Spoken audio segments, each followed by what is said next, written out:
Ladies and gentlemen, sports fans alike, welcome to another edition of Bill Swerski, Sports Talk Chicago. One of the couple, two, three best podcasts around. So sit back, grab yourself a cold one and a Polish sausage, park your keister in the French room, and listen to Bill Swerski, Sports Talk Chicago. In Chicago, you know that all sports rock. The Bears, Hawks, Bulls, Cubs, and Sox. Pick your favorite, you can choose. As long as the Packers lose. For everything you need to know, it's Bill Swerski, Sports Talk Chicago. Bill Swerski, Sports Talk Chicago. Hey everybody, welcome to another edition of Bill Swerski Sports Talk Chicago. This is your host, Sean. Want to start off with a word from our sponsor, the Rockford Ice Hogs. Hockey is back at the BMO Friday, January 9th against the Milwaukee Admirals. The game begins at 7 p.m. Rockford begins their 2015 home slate with a Midwest Division rivalry game against the Milwaukee Admirals at the BMO. The first 2,500 fans through the gate will take home an Ice Hogs fleece blanket thanks to OSF. Those 21 and over can arrive early for another Blues Flame Lounge pregame party and enjoy live music, drink specials, and free appetizers. Doors open at 5:15. So this is going to be probably the last All Bears episode of the year. Well, until football season starts again. And we have a special guest. We have Lester from Windy City Gridiron. Welcome to the show, Lester. Lester is from Windy City Gridiron. It's one of the best bear sites around. Definitely make sure you check that out at windycitygridiron.com. It's been a while, Lester. How have you been? Pretty good. How you doing, son? Good. So since the last time we talked, it's been a lot of sweeping changes at Hallis Hall. Aaron Cromer, the offensive coordinator, fired. Mark Tressman fired. Phil Emery fired. And Ernie Accorsi has been brought in to be a consultant to help them hire a new general manager and head coach. Did I sum it up pretty well? That sounds about good. The assistants are all kind of in limbo. They were kind of told that, they can go find a new job if they want. The Bears obviously are hoping most of them find a new job that we don't have to pay them with their contracts. But, the funniest thing to me is when they got rid of Aaron Cromer, who, like I said, the assistants were usually retained. It's kind of protocol in the NFL. But Aaron Cromer, he pissed the Bears off so much with what he did, a few weeks ago with going to the media that someone in the Bears, I'm guessing Virginia, said, get him out of here. So it was kind of funny to me that he was the only assistant that was fired. Yeah, I agree, because it was I knew that they were mad at him, but I was, typical protocol is, like you said, is to wait until the new head coach is in, and then let them decide who they want to keep, who they want to fire, which in most cases is most of the people. But Aaron Cromer, they didn't even give him a chance. He was out with the whole lot. Yeah. So what are your feelings about bringing in Ernie Accorsi versus just doing it on their own with Ted Phillips and McCaskey? Well, I don't think any Bears fans trust Ted Phillips for anything. It's kind of funny the reputation he's gotten through the years. When he really doesn't have much to do with the general football operations. He's more of a numbers guy at the business side, although he does have his hand in some decisions being the team president.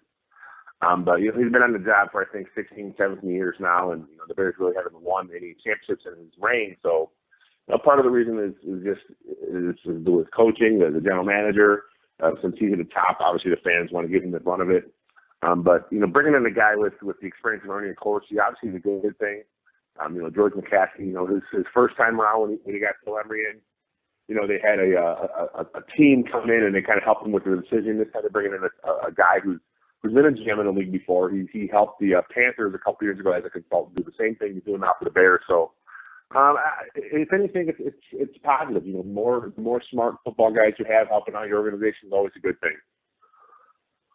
Yeah, I agree. I do like because it's weird. The NFL is an old boys club, and even general managers and front office people that don't like each other, they're all part of this clique.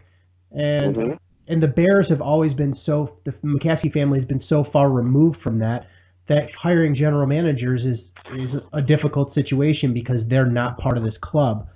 And so having somebody who's been in the front office of the NFL team for 40 years definitely solidifies them as a, in that circle, which is nice because it opens a lot of doors for people that you may not have been able to legitimately get before.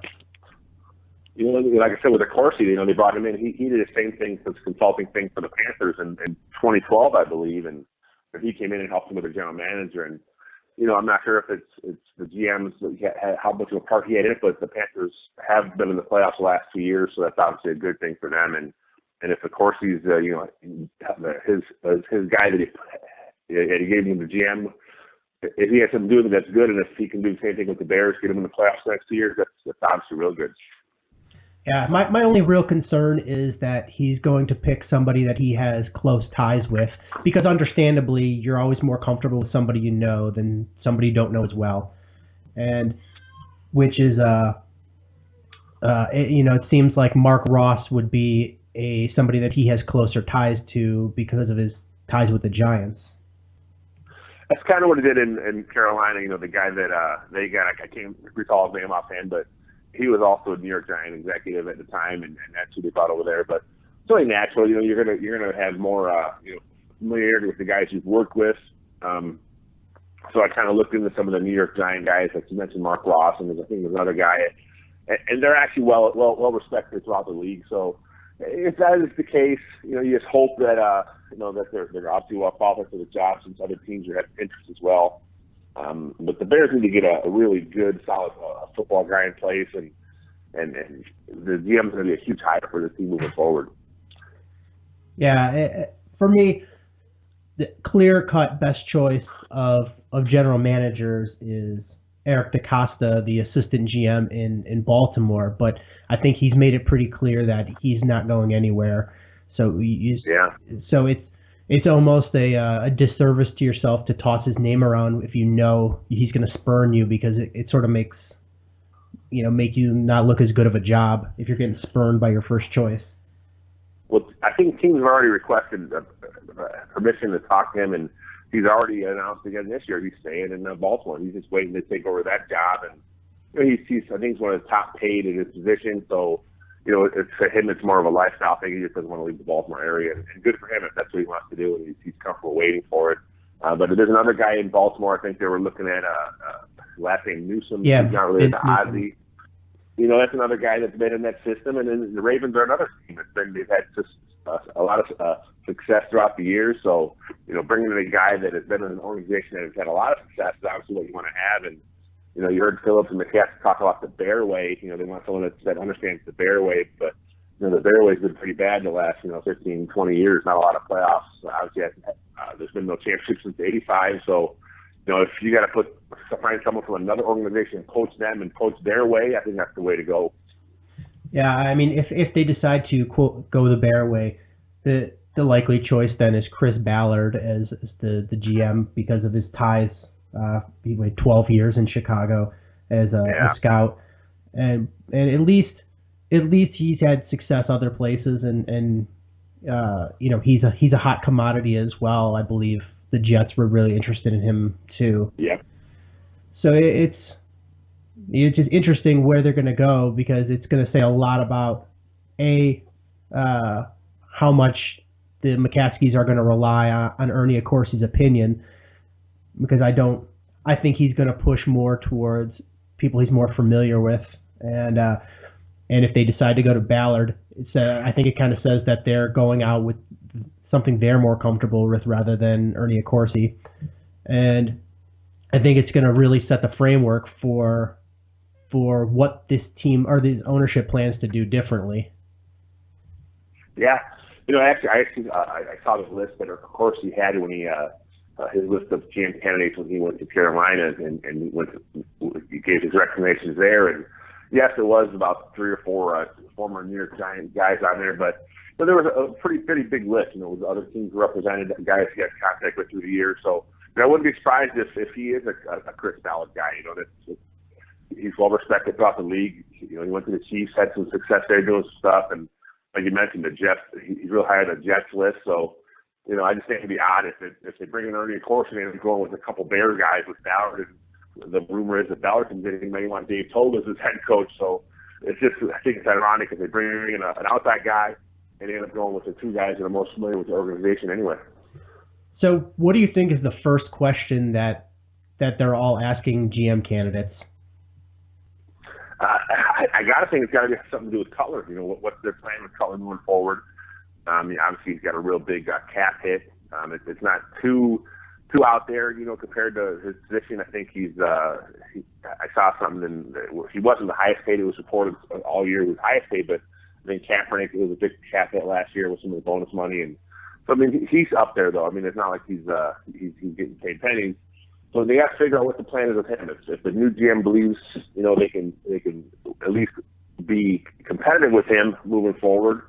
That's the biggest thing. And if he decides that he wants to do whatever he can to trade him, then I think that's what the organization should go with. Whatever the GM says goes. Yeah, I fully agree. It's because Cutler's the 800-pound gorilla in the room. Do you have a plan to win with him, or do you have a plan to win without him? And that's and I have a feeling that the ownership is going to, if somebody has a plan to win with him, they're going to be more likely to go with that candidate, I think, because A, the cap hit, and B, because George likes him. George likes Cutler. So if there's somebody that has a plan and they think they can win with him, I think they're going to have a better shot. Yeah, I'm a fan of Jay Cutler. Some of the off-field stuff, I'm okay with it. It doesn't bother me how he acts. Obviously, he had too many turnovers this year, but I think his interception percentage still might have been kind of a touch under his career numbers. So as crazy it wasn't as out there. It's just that his turnovers came at such really inopportune times this year. Just the first game of the year, the crazy pick to the defensive lineman. There's a few other picks that really just real backbreakers in games. And, the thing about Jay, though, he's going to do that. That's his career MO. That's what he's always done. I think this year, though, they're not going to bring in a coach for Jay. They're going to bring in a coach for the team. And whatever the coach says goes. If he doesn't, have Cutler as the number one guy, clear cut. If he makes him try and win the job, I think that's probably the best thing for the franchise. You can't cater to Cutler. You can't have him involved in the interview process like you have in the past, trying to find his fit as a coach. You just got to bring in a guy, and if it works out with Cutler, it does, and if it doesn't, I think he has to move on because he was killing him this year. The trust factor between him and his head coach was nothing. You could just tell at some point in the year, Mark Trestman, he just stopped trusting Cutler to make the play. The numerous screen passes on 3rd and long kind of was the thing that really sold it to me that there's just no trust. He doesn't want to throw it downfield. He's afraid of the big turnover. So it just was really soured really fast in Chicago with Trestman and Cutler. Yeah, that's exactly it. That was the biggest thing I saw wrong with this offense. Is I think that the trust factor fell apart both ways. You could tell by Trestman's play calling that he didn't trust Cutler, and you could tell that Cutler didn't trust in the system because he was going to go to his trusted guys over, instead of where he should be going. He was looking off receivers that were open because he wasn't trusting in the system, and so it was just a bad situation and I think a big part of why it didn't fail or why it failed is Mark Trestman didn't have a strong enough hold over that locker room. Yeah, that was a big part of it. Kind of, the stuff that was leaking, but the players kind of didn't really, in years past under Lovey, Lovey was a similar personality to Trestman. He was quiet to media, he didn't give media anything. But you can always get sense that the players really, really, really believed in it, and they really cared for their head coach, Lovey Smith. And, Trestman kind of had some of that last year where it was a problem where, he did have some stuff going against his authority, I'm sure, with some of the holdovers. And sure they had some factor in the locker room, but, in year two, it's just once the losses started piling up, the locker room just was gone. So that brings us to head coaching candidates. Where do you see this going? And do you think it's odd that they're interviewing head coaching candidates prior to hiring a general manager? There's a little different, but I think with the timing of everything, they can't get left out. Obviously they're not going to make a hire, I don't think, right away. They're going to bring in some candidates. If you remember a few years ago with the Lovie Smith hire, when he was hired really late in the process. So his first coaching staff was pretty bad. He had his offensive coordinator was Terry Shea, and just was terrible. And he didn't get the coaches he wanted because by the time he was hired as head coach, a lot of the quality assistants were gone. He's going back even further with Dick Duran. I think he was their second or third choice for head coach. So you want to get something in there with the guys you have some interest in, and then hopefully the GM is going to be hired here within the next week. And if that's the case, the timing should be okay to bring guys in for a second interview. But I think at this point they're afraid they're going to be left behind if they don't start interviewing a few of these hot assistant coaches. I think with the Cardinals losing last night, you're going to see Todd Bowles come in this week as well. So they have got to get their feelers out to some of these hot assistants. One name that I'm not hearing in a head coaching process that I think really deserves at least an interview and a consideration is Dave Toub. Sorry, go ahead. Well, Dave Toub is a guy that it's generally thought that is high on Chris Ballard's list. Wherever Chris Ballard goes as the GM, he's going to really push to get his guy, Toub in there, whether it's the Bears or the Jets. Dave Toub is pretty well respected throughout the league. The success of John Harbaugh has kind of helped the career special team coaches, have a little bit of foothold in the NFL. So I'm a fan of Toub. I'd be okay if Toub comes here just because, he obviously he understands what goes on in Chicago. He understands the media here in Chicago. He's a good coach. I mean, he excels in what he does, and that's all you can ask for in an assistant. Yeah, I really like him. I like the way he's got a quiet leadership ability to him, and I've never ever heard any player that ever played for him have anything bad to say about him. And yeah, you know what? He's just a guy. I can't remember who said it. I apologize, but there was a really top NFL exec. They were talking about head coaching candidates, and he said when you look at a staff, the only guy that works with an entire team is the guy who works with special teams because he has the backups of every position group he works with. When you talk about a defensive back coach, he really only talks to defensive backs all year. O-line coach, O-line. So when you look at a guy that has a hand in the entire team, it's the special teams coach. So that's why he was saying that he doesn't understand why more special teams coaches don't get that bump to the head coach. But maybe we're going to see a little change in that now. Yeah, and you could always sell it to the Bears fans as Mike Ditka was the special teams coach. Yeah, exactly. But I think I mentioned it before. I was chatting with Chris Cluey, the former punter of the Minnesota Vikings, during the first Bears-Vikings game. And he's never played with Dave Toub, but he had nothing but praise for him just because of what other players that he's friends with had to say and what his reputation was in the league. But Joe DeCamillis, he just tore him apart. And that's very telling is what other players that haven't played with either one think of them. And two is, I don't know if you listen to Patrick Manley on the radio, but Pat Manley just adores Dave Toub, and I think part of the reason that he decided to retire was he's never fully said it, but he's sort of hinted around it that he didn't like playing under Joe DeCamillis.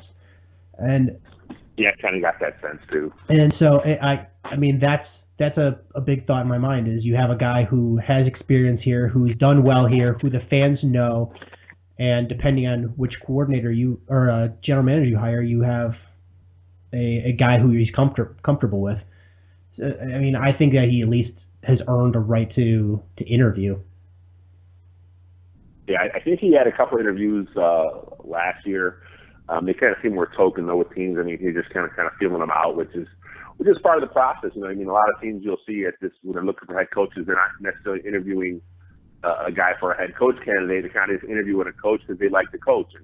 And I think the Bears did it last year or 2 years ago when they interviewed Joe DeCamillis as as head coach. They ended up putting him in as their special teams coordinator, which is obviously didn't work out for him. But I'm okay with Toad. I like Toad. The big question I think the Bears will have for him is what's his plan on offense.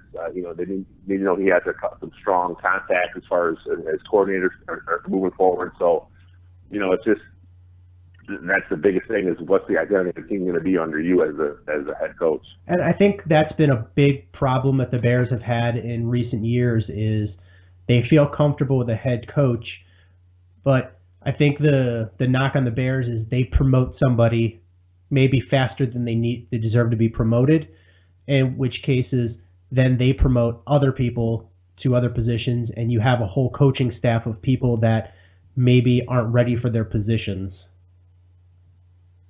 Yeah, I thought the assistant staff this year was pretty good. Trestman's first staff was kind of inexperienced. And then he brought in a few really experienced guys on the defense side of the ball with Pasquinelli. And then Reggie Herring at linebackers are the two guys who've been in the NFL for a long time. So I like those guys. I wouldn't mind seeing the couple guys in that defensive staff stick around just as what they've done throughout the years in the NFL. Brady Hoke, John Hoke's another guy. A long time with the Bears. He's I've always liked what he's done with the defensive backs. Obviously, the safety position has been a problem, but when you never bring in quality at the position, it's hard to find a guy that's going to stick in safety, which is something they got to work on this year. Yeah, and I've read a lot about different writers saying I think that the Bears need to have a head coach with former head coach experience, and I don't know if that's necessarily true. I just feel that they need to hire somebody that's well respected enough as general manager and head coach that they can bring in coordinators who have been coordinators before. I think that's a key. Yeah. I think a lot of the people that are looking for an experienced guy is just because they're tired of what the Bears have done. They've never brought a guy with experience. They've never hired a guy that has coached as a head coach in the NFL before. So. It's one of those things where I think people are like, well, it's not working what you're doing before. There's only been one championship in the last some odd years, so let's get a guy that at least has done it, and we understand how he commands the locker room. The assistants, it's kind of a crapshoot. You're not sure if there's a lot of respect for a guy like Todd Bowles with Arizona, but until he's the man, it's hard to say how he'll command the locker room. You can only speculate. Same with Mark Trestman. He's never been the man in the NFL, so it's kind of hard to tell how he played in the locker room, and obviously that didn't work out. So, they got to get a guy. They got to get the right guy. And I'm okay whether it's a guy with experience or a guy that's a career assistant, as long as it's the right guy. And like you mentioned, the locker room, the respect, that's the big part of it right now. So with that said, which candidates are you liking as far as head coach? Of the recent group they interviewed Gase from Denver and Quinn from Seattle. I like Quinn the best, obviously. He's a guy that's done it. He's had a lot of success as a coordinator for Seattle up there. Gase, he seems really hot among the NFL. They have a lot of good stuff to say about him. He's been up for a couple jobs before, but it's just hard to say with him because he's basically run the Peyton Manning system. Peyton Manning, in my opinion, he calls all the plays. He runs the entire offense. I mean, when he was hired, that was he put in his system. So, how much does Gase have to do over the game planning and stuff? So, I'm just not sure I trust him yet to be a head coach. He may come in and be great, but so far it's Quinn. I like Todd Bowles also. I think he's done a lot of good stuff as a D coordinator through the years. He's worked in both 3-4 and the 4-3. He's well schooled in both. And then some of the guys that have coached before. I like Gary Kubiak. I think he had some success in Houston. He seemed to have a good the right mentality to do what they're doing here, and not just because of the offense fits what Jay does, just because I like the offense. I'm a big fan of the Shanahan West Coast system. A lot of power runs. He puts in a strict zone blocking system. The boots I just think is a good fit in the NFL. And the system has proven success. He's doing a great job in Baltimore right now too. Yeah, I'm a big fan of somebody that's going to instill much more physicality with the team. It's fine to have skilled players that at the skilled positions, but I mean it's since day one of football till today, it's the team that's most physical usually wins. So look at the Super Bowl last year. Look at some of the perennial top teams like the Ravens and the Steelers. It's hard-nosed football, and I think whoever they hire has to bring that level of physicality to the team.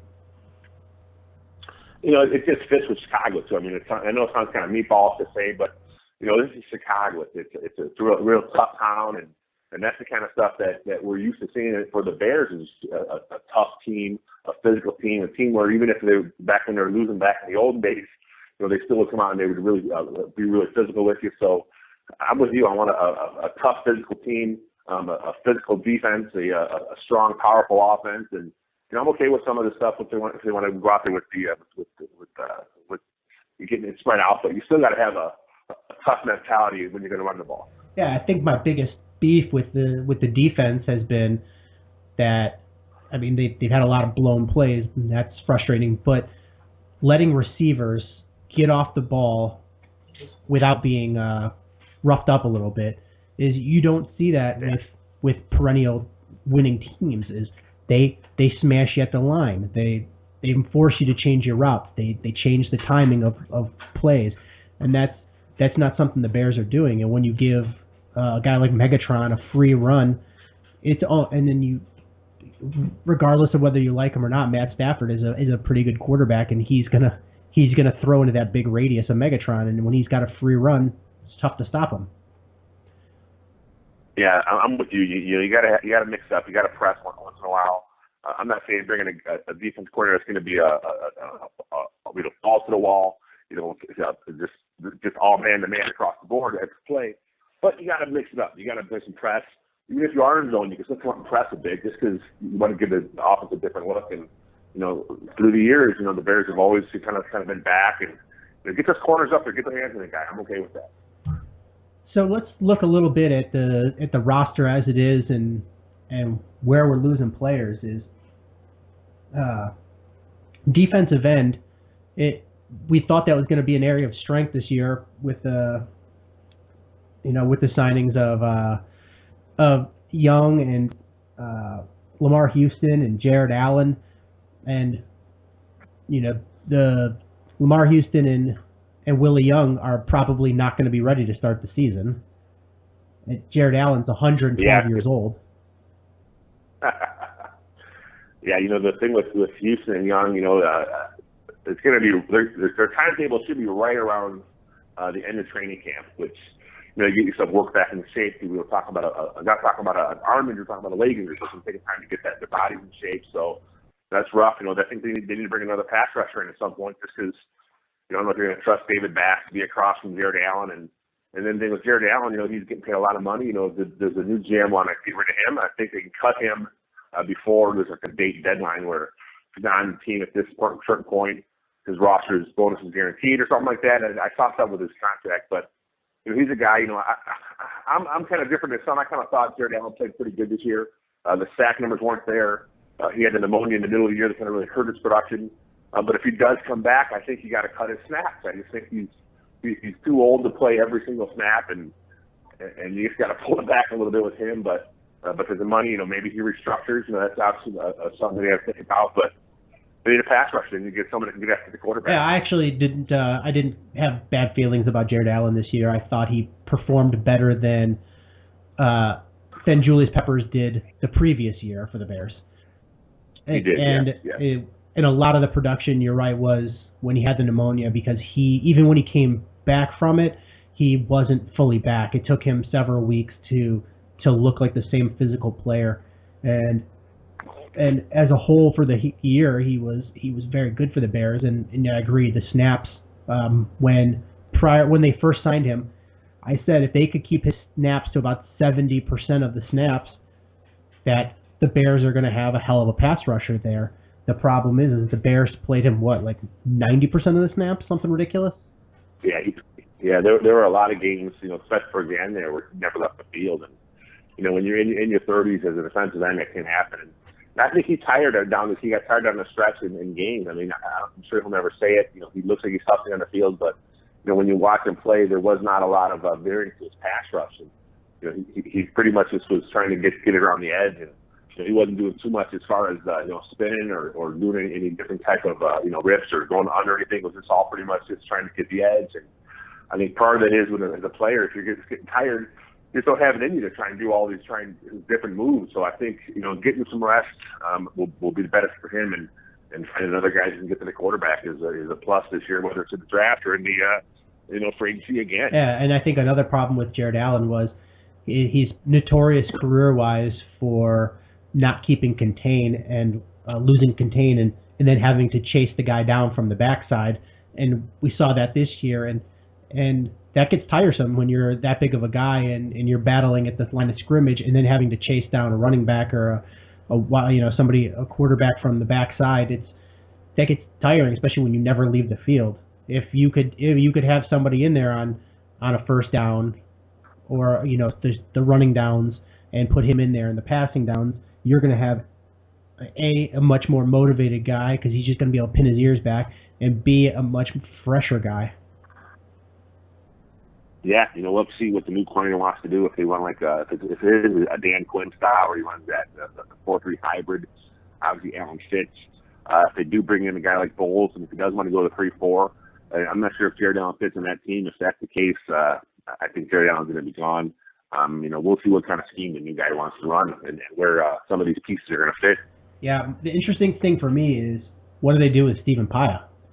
I thought he played phenomenally this year, and he's going to want big money. I've always liked Paya. He hasn't had the production in his first 2 years, but he's always been injured. So that he just couldn't stay on the field. And as a franchise, you got to be wary of a guy that has his best year in a contract year. But there's been nothing from Paya that would make you think that he's one of these guys who just looking for a money grab. I don't really think he played through minor injuries this year, and he sat out minor injuries in years past. His injuries always been pretty significant. I don't know if you ever had a turf toe, but turf toe last year is just something that you have. You can do nothing on it. It's just it's a silly sounding injury, but it just as a defensive lineman, you have no push. It just ruins any of the get off you have. It hurts to just walk on it. So it's just I can't see him playing through turf toe. So I hope Paya comes back, but we have to see how much the money is. If you're looking for one of a huge Albert Hainsworth type break spin tackle contract, I don't even know when he comes back. But the price is right. I'd love to see him back. Yeah, I fully agree. And another area of concern is the linebacking core. That was a huge part of the Bears' problem this year is the linebacking play. Yeah, they got to find someone that's a talent. I like Christian Jones as a prospect. He looked pretty good this year in his role. Made a lot of tackles, but he's still a guy that got out of position at times. He did play as a rookie. He had a lot of tackles. When you play a weak side linebacker in the Bears scheme, you're going to get a lot of tackles because you're usually the free guy running. So the tackles were up, which is good, but he's got to tighten up his technique a little bit. John Bostic, in the middle, I don't think he's a middle linebacker. I think he's more of a weak side guy, but that's where they had to play Jones because of the experience factor. McClellan, he's a guy that I think will be back. He's under contract, but you got to bring a guy that's going to push him for the starting job, and you need a quality NFL linebacker, on the team, because right now I don't think you have any. Yeah, I've said it on previous shows that any one of those guys, if they were a starter, you're okay with, but having three of those guys as starters is a little too much. You need at least two NFL caliber guys in there to make that third guy look better. And I don't think that there's any of those guys are awful. I thought McClellan got better by the end of the year, but I think he's a middle linebacker, and I think Bostic is an outside linebacker, and I think just the experience kept them from flip-flopping. I think you need some experienced guys in there to A, mentor those guys, and B, cover up some of their mistakes. Exactly, and they had a DJ Williams was a veteran guy this year, and he could stay healthy again, and Lance Briggs didn't seem like the same Lance Briggs, so I'm sure he's played his last game with the Bears, so I don't know if they're going to go the free agent route. There are a few middle linebackers available this year that shouldn't break the bank for him, but they should come in and be a quality run stuffer, a little younger than Williams was, so they may go that route. I don't know if you can just keep drafting young guys to help someone takes hold. I think you do need to have a quality guy that's done it before in the NFL, but because the rest of your core is so young and still learning on the job, so they got to fix that. There's a lot of stuff wrong with that defense. The D-line's got problems, with the injuries, obviously, going into next year. Linebackers bad, safety, they need a quality safety back there. So, they're going to have to spend some money again in free agency and spend some more draft picks on that side of the ball. Yeah, and I haven't gone through and looked at a ton of tape yet. Usually that's my thing is I'll go watch hours and hours and hours of tape on each position, and I've just started doing that so far. But the first round is not shaping up that great for some of the positions of need for the Bears. Is the linebacking core is there's no real top heavy kind of guys like worth picking at number 7. So that's frustrating. Is where they're picking, there's the defensive ends, and then there's Landon Collins from the strong safety from Alabama. And that's sort of what you're looking at. And sure, you could use a safety there, but still picking him at 7 might be pushing it a bit. So then you end up almost forced into picking either an offensive guy or a defensive end. Yeah, I know with the attachment Alabama, Collins, he's a guy that pretty much everyone's mocking the Bears already. But I'm kind of with you. I'm not sure if 7 is the best place to get him as far as value. But when it comes to the draft, whoever the GM is, if you take your guy when you take him, that's your guy. You can't fault the guy for taking his guy. Look at Kyle Long. A lot of experts thought he was a reach, but he's been a pretty good pick for Phil Emery there. In the first round, and hindsight's always 20/20. If a guy works out, you say it's obviously a great pick. He doesn't, it's obviously a bad pick. But I'm with you though. Collins at 7. I think maybe you can trade back a little bit. Hopefully that's what the new GM wants to do, just because the Bears need talent. They need draft picks. They need a lot of young guys that are talented. And I think moving off 7, going back into the teams, maybe picking up another second or something, I think that would benefit the Bears. Oh, absolutely. Because any of the guys, there's a handful of guys that could really help the Bears. And I think for the most part, most of them are available in the 10 to 17 range. So even if you trade back even a moderate amount in the first round, you still have a guy available. And like you said, it's hard to say you're reaching for somebody because you don't know what the other 31. There's only 32 people that matter as far as where the draft position is, and you don't know what the other 31 people are thinking. You say yep. Was Kyle Long a reach? I don't know. Whoever was drafting next may have had him as their pick. You never know. So, yeah, it's hard to say. And it's funny every year. The mock drafters, the Mel Kipers, and these guys, they have their mocks, and every year they're wrong, which is obviously it's really hard to hit on all these mocks. But the NFL GMs, they have their own way of doing things. They have their own way of scouting players. So it's going to be whoever they pick is their guy, and you got to deal with it as a fan. So I mean, if they did go with a Landon Collins at the number 7, I'm okay with that because A, it's a position of need, and B, he's the best safety in the draft. Yeah. So it's hard. Yeah. It's hard to knock it because you don't know when you're doing trade talks and you're on the clock for those few minutes. You have no idea what's going on there if anybody's even offering you something. So it's easy to say, we'll trade back if you don't have a trade partner or they're not willing to offer up anything. It's not worth trading back 8 spots if all you're going to get is a 6th round pick or something. The Bears' best bet is for one of the quarterbacks to slip. I think if one of the quarterbacks slip, I don't think the Bears will take him. I think Winston may slip a little bit. I'm not sure if the Bears will take quarterbacks at this point. Just because I just don't see him, moving out from Cutler with the money. I don't think they're going to be able to trade him. But if one of the quarterbacks slips, you may have the quarterback team want to move up, and if that's the case, I just pull the trigger. But pretty much every team looks to trade back, so it's kind of tough to say, just trade back, like especially on our message board too, whenever it's draft time. We got hundreds and hundreds of comments saying, they should just trade back. Like you said, it's not as easy, especially when every team wants to move back. Everyone wants to bolster their roster with draft picks, so. Everyone's looking to do it. It's just a hard thing to do. Yeah, and you're right. It's if Marcus Mariota is not going to slip. I see zero chance of that happening. But if what's his name? Man, I'm having an old man moment. If Jameis Winston slips, I could see somebody going in the trade. And the other one is if the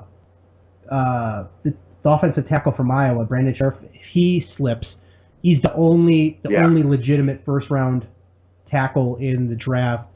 If he slips, somebody could trade up because there's always a need for offensive tackles. But other than that, I don't see the Bears getting too much value to trade back. Yeah, I mean, if he slips the tackle, I'd be okay with the Bears taking the tackle. I'm always okay with the Bears drafting offensive line. I just think you build your team from trenches out, and if they can put him in there, and whether he's a left tackle or right tackle for the Bears, I think adding another high quality offensive lineman is a good thing.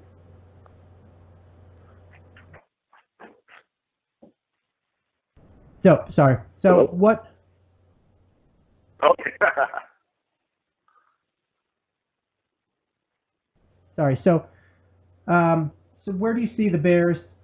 Where do you see the Bears going with with some of the offensive skill positions? I think they're kind of locked in a couple contracts. I mean, obviously Brandon Marshall will be back. Alshon Jeffrey will be back. Matt Forte's not going anywhere. I think on offense, Martellus Bennett obviously had a great season at tight end. So I think the problem the Bears have is they have too many of the same type of receiver. I think they need a guy that can take the top off the defense. I'm not sure if Marquise Wilson has that kind of speed. I think having a fast guy is just something that they need at this point. And I wouldn't be surprised to see him look in the draft or look for free agency to fill a guy like that to be the fourth receiver.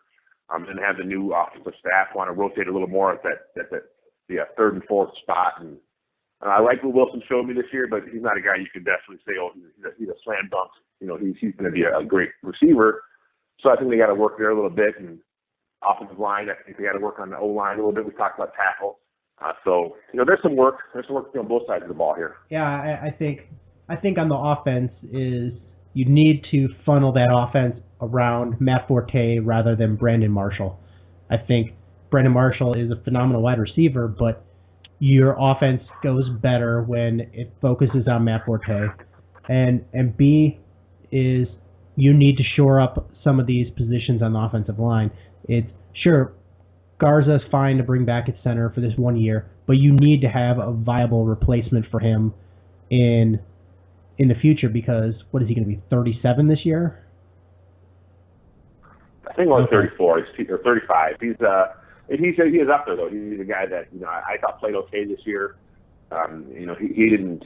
A lot of people look at Brian De La Puente, but De La Puente was pretty bad in the pass protection game this year. He wasn't. I'm not sure if some of that's his calls that are making on the line, but they're comfortable with Garza. He's a veteran. He's not a Pro Bowler. He may be a little less than average, but if your center is your weak link in the line, that's usually okay because he does not left one-on-one matchups very often. A lot of double teams there. When you place a 3-4, it's a lot of double team stuff. So if he's a smart veteran guy that has a lot of savvy, he's a guy you can get by with. So I'm okay with that. But like you said, you got to have a quality guy in the wings ready to take over that spot. And I don't think he has him on the roster right now. And you really need to push somebody to compete with Jordan Mills because he didn't have that great of a year. Michael Lola didn't have a great year on that side, and so right tackle has been a problem. I thought Ryan Groy played okay. If he's your backup, yeah. I'm not opposed to that. But you need a healthy. If you're going to win, you need a healthy Slauson. You need a healthy Kyle Long. You need a good backup for Roberto Garza. You need Bushrod to be healthy, and I think you need to upgrade over Jordan Mills. Yeah, I thought Bushrod's play really slipped when he got hurt. There was some controversy over his injuries because it kind of happened out of nowhere. But the Bears said he hurt it in practice. He had a couple injuries to his leg there. And then when he did come back, he just did not look like the same player. He gave him a lot of sacks towards the end. So his health was going to be huge. Lawson's health. I'm actually excited to see Jordan Mills. He's actually healthy going into the offseason. I want to see how he looks coming into training camp, because he's a hardworking kid. He just seemed like he had the right attitude to succeed. We should see if the hard work now in the offseason, where you can actually get a good workout in, is going to pay off. And if he's your guy at right tackle, if he beats everyone out, that's fine. But like you said, I want some competition. You got to have a guy there at right tackle that's going to push him, whether it's a draft pick or a veteran. Then may the best man win. The thing with the new staff is, no one's going to have a spot, that's going to be coming in. So, the new coach, he owes Jordan Mills nothing. So the best man will win that spot at right tackle. Yeah, honestly, there's only two guys on that whole. So a lot of talent on that offense, but there's only two guys that I think are absolutely untouchable safe, and that's Kyle Long and Matt Forte. Mm-hmm. I was on a radio show in Indiana, right over the border there, and we were talking a lot about the whole color thing, and those guys were saying they wouldn't be surprised to see the Bears move Alshon Jeffrey as a passive color if you were going to trade color, just because you got to give some. You have to have the pot a little sweeter if you're going to try and trade a guy with that big of a contract, and maybe moving them as a pair may work. Obviously, the Brandon Marshall contract's too big to move at this point, so I like Alshon Jeffrey, but he's kind of the same thing as Brandon Marshall. He's a big, strong guy. He's not really a speed guy. He's not going to get down the field, and make plays. He had it last year with the size, but he's kind of figuring him out. He's kind of a one-trick pony. I hope he can make the next step in his game, because he didn't do it this year. Yeah, and I think part of it was the offensive scheme. It was very stagnant, and they didn't give him the opportunity to shine. And hopefully, no matter who they bring in as head coach, whether it's an offensive-minded person or defensive-minded person, or God forbid, a special teams-minded person, is they bring in somebody that can bring in a well-established offensive system, NFL caliber. Yeah, the Mark Trestman system is basically the West Coast stuff, and looked great last year, but once adversity hit those guys, he had a hard time adjusting to what the defenses were doing against him, and then like we talked about earlier, when the trust was gone with him and his quarterback, the offense just really went to pot. It was pretty brutal watching Bears. And I think a big part of it was that in the second year of a system, you should be learning more of the playbook, and the things that you used the previous year, you should have those under your belt like perfectly, and you should be adding new repertoire to your system. And I spoke with Martellus Bennett on the show during the off season, and I asked him about what to expect on year two of Trestman, and he said, well, we already know the system. We have a lot of smart guys. There's nothing else to learn. And I was really taken aback by that, because who learns an entire NFL playbook in one season like that? It just doesn't really happen, unless it's too thin of a playbook that doesn't have any complexity to it. And I think that showed that everybody took that same attitude and went in and with resting on their laurels. Yeah, I think after that first year having such great success, there may have been some complacency. Maybe those guys kind of took it for granted that they're going to just come out and just be really good again, and that obviously wasn't the case. And it's funny because Mark Trestman, when he was in Canada, that's one thing he was known for, was changing things up. I know one of the years he was there, he had a lot of injuries to his receivers, so he basically changed the entire offense to more of a tight end-based offense. And the fact that he couldn't figure out a way to make it work here in Chicago, to me, baffles me, because he does have a great offensive mind. He's really good in X's and O's. I mean, that's what he's been known for throughout his entire career in football. So the fact that he could not figure out a way to get things going, the fact that he kept going to the screens on third and long, and just he wasn't really committed to the run, just baffling me what he was doing. And I think when if he does find a job somewhere else in the NFL as a coordinator, I think he is going to land in a seat. I think he just needs the right system and right guys in place, and I think maybe being a head coach in the NFL level just kind of was a little too much for him, and it's just a weird situation here in year two of Mark Trestman. Yeah, I could see him being somewhere where he's not play calling. I think he gets gun shy, and I think that sets him off. I really think the guy does have a good mind. If he was like an offensive quality coach, something where he could help instill a game plan, change things up, but somebody else actually do the game calling and running of the team, I think he would be perfect for that.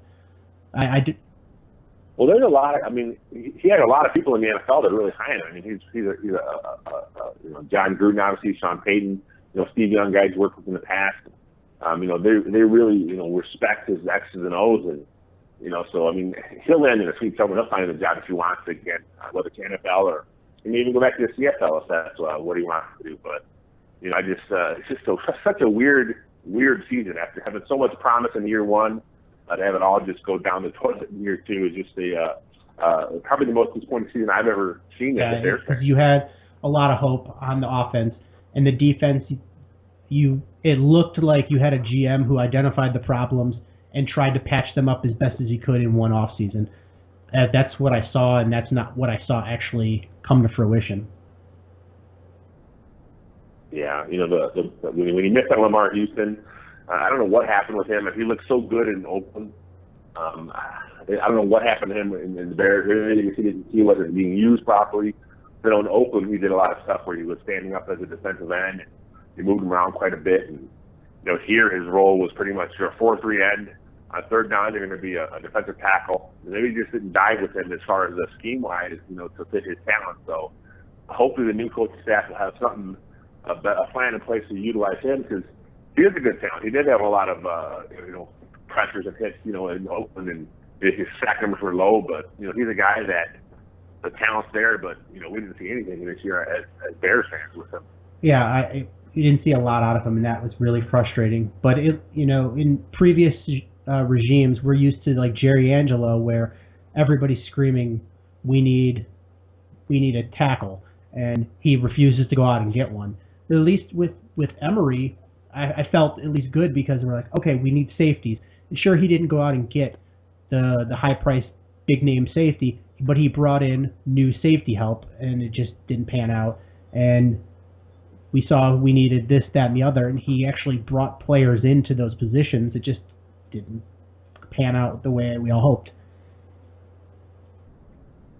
Yeah, you know, that's one of the reasons I was actually thought Emery might survive the last Monday, was that he did address positions in need. He did go out and make an attempt, and you know, the moves that he did make, you know, I don't remember anyone criticizing him at the time. So it wasn't like, you know, people were they envisioned a failure here at defense. You know, he brought in, you know, quality NFL players at a lot of positions, and it just didn't work out. I think the big thing with Emery was the contract, Cutler, obviously the coaching hire. So at that point, the Bears brass just figured, let's just get a clean slate here and just get rid of Emery along with. Yeah, I think the bigger thing than the Cutler contract, that was probably the second biggest thing that got him fired. But I think the biggest thing was the circus involved in hiring Mark Trestman, because that was kind of a fiasco. And even as it was happening, I think people were groaning, and I don't think they wanted to go through that again. Yeah, you know, since obviously Bruce Arians having success in Arizona. He's a guy that the Bears could have had, you know, so you couple that on top of the bad choice of Trestman. Seeing a good choice somewhere else doing good is, I think, it's just too much for the Gaskins to take. So let's wrap this up with give a prediction of who do you see the Bears hiring as general manager and their head coach.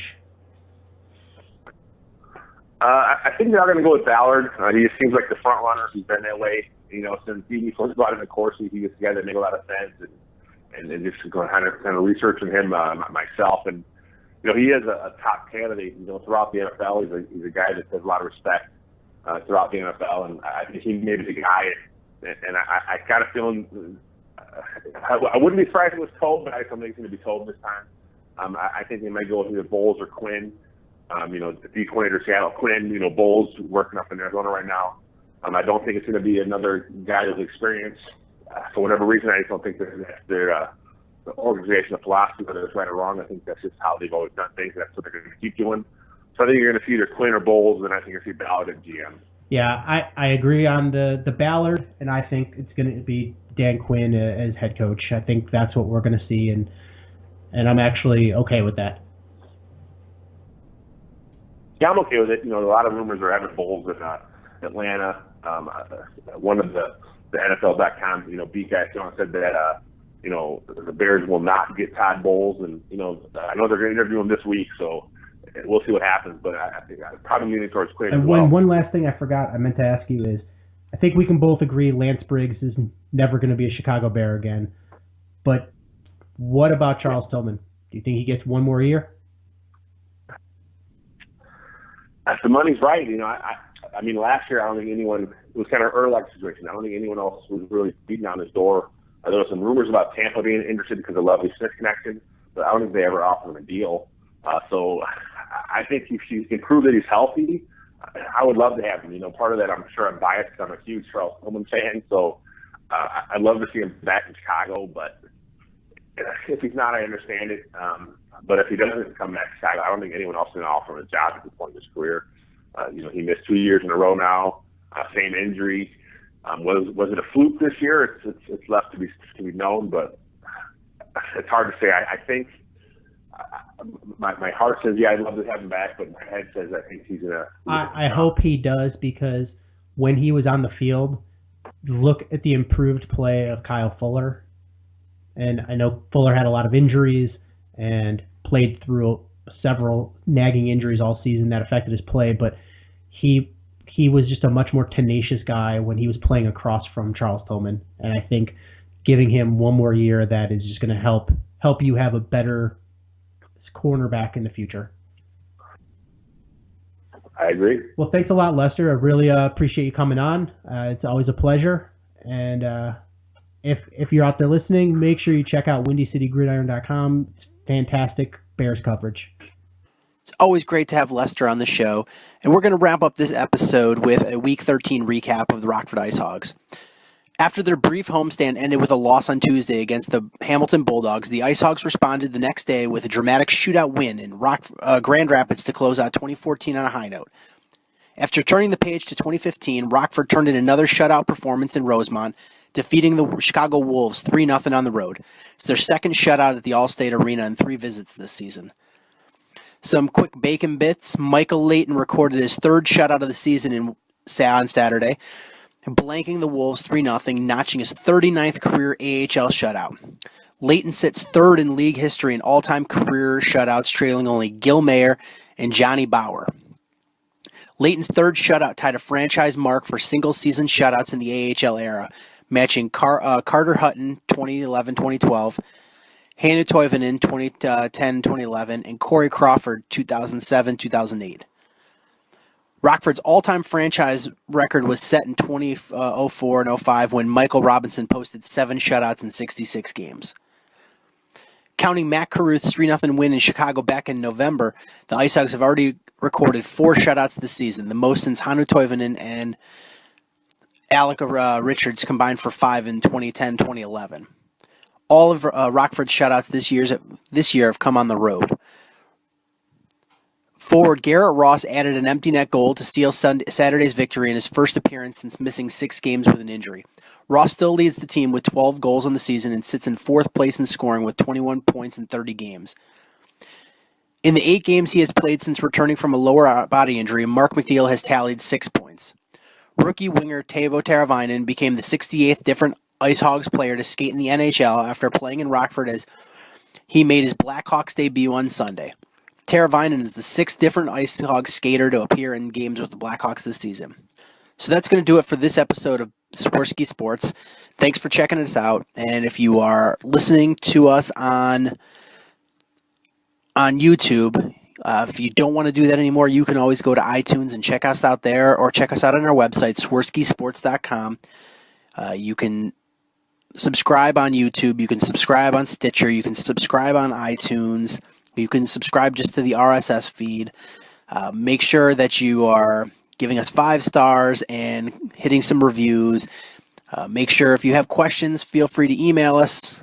The email address is on the website. You can hit us up on Twitter at Swerski Sports or Facebook.com Swerski Sports. Thanks for listening. Until next time, bear down.